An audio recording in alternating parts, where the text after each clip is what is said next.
எங்கே போகிறோம்? லண்டன் போகிறோம்.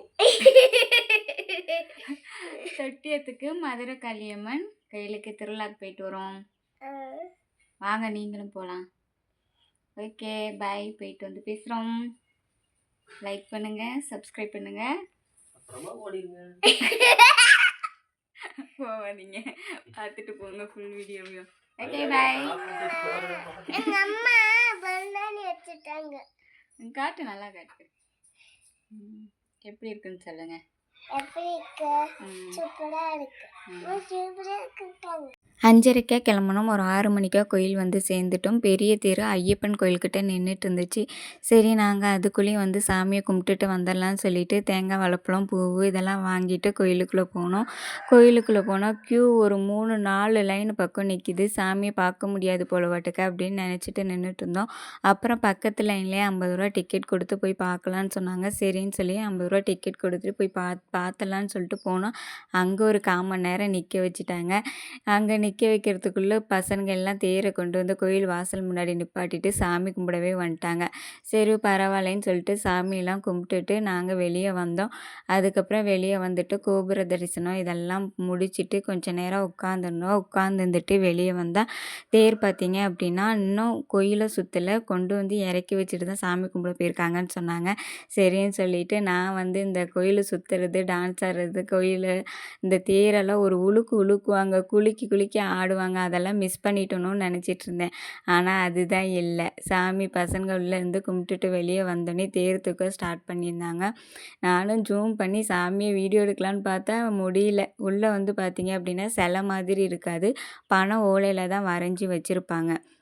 அதனால் பார்த்தீங்க அப்படின்னா ஜூம் பண்ணி எடுத்து பார்த்தேன், முடியல. சரி ஓகே, நான் கண்குளிர பார்த்துட்டு ஓகேன்னு சொல்லி சாமியெல்லாம் கும்பிட்டுட்டு ஓரமாக நின்றுட்டு இருந்தோம். சாமியை தேர் வந்து கோயிலை சுற்ற எடுத்துட்டாங்க. பாருங்கள் என்ன ஆட்டம் ஆட்டுறாங்க. பக்கத்துலேருந்து பார்க்குறப்ப செம்ம பயமாக இருந்துச்சுங்க. உண்மையிலுமே கீழே எதுவும் போட்டுருவாங்களோ என்னமோன்னு. ஆனால் பின்னாடியே மாட்டு வண்டியில் ஒரு 10 தண்டுவடம் எப்போவுமே ரீஸ்டாக் பண்ணிக்கிட்டே இருக்காங்க.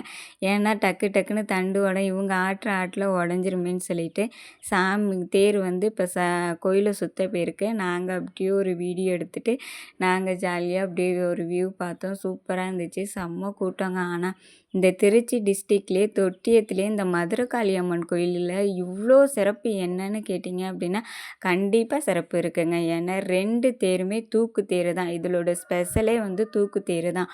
ஏன்னா எந்த கோயிலுமே வந்து எல்லாம் வந்து தள்ளுறது இந்த மாதிரி தான் இருக்குது. இந்த 2 கோயிலில் இந்த ஒரு கோயிலில் மட்டும்தான் 2 தேருமே தூக்கு தேராக இருக்குது.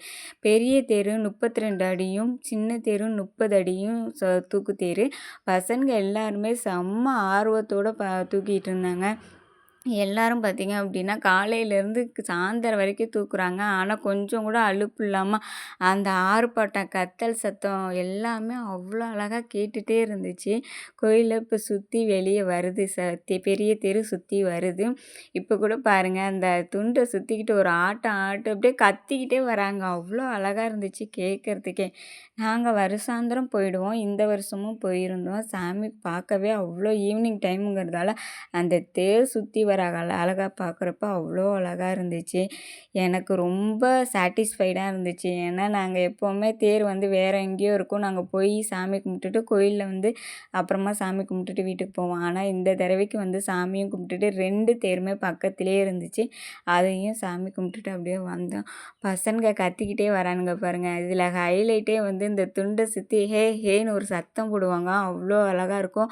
அம்மனுக்கு அது அப்படியே தாலாட்டு போடுற மாதிரியே இருக்கும். அந்தளவுக்கு பசங்க அந்த சத்தம் ஒலிப்பு எல்லாமே அவ்வளோ அழகாக இருக்கும். இந்த குலுக்கி அம்மனா ஆடி பாடி கொண்டு வந்து இறக்கி வைப்பாங்க. பார்க்கவே அவ்வளோ அழகாக இருக்கும். நாங்களும் கொஞ்சம் நேரம் நின்று பார்த்துட்டு அப்படியே கடை வீதிக்கு போய் கடை வீதியெலாம் சுற்றி பார்த்துட்டு பாப்பா தான் பழனியில் பொம்மையை மிஸ் பண்ணிட்டாங்களே, அவங்களுக்கு ஒரு பொம்மையாக வாங்கி கொடுத்துட்டு அவங்களையும் அப்படியே அங்கேருந்து கூட்டிகிட்டு வந்துட்டோம். நாங்கள் ஒரு வீட்டுக்கு வரத்துக்கு ஒரு 8 மணி ஆயிடுச்சு.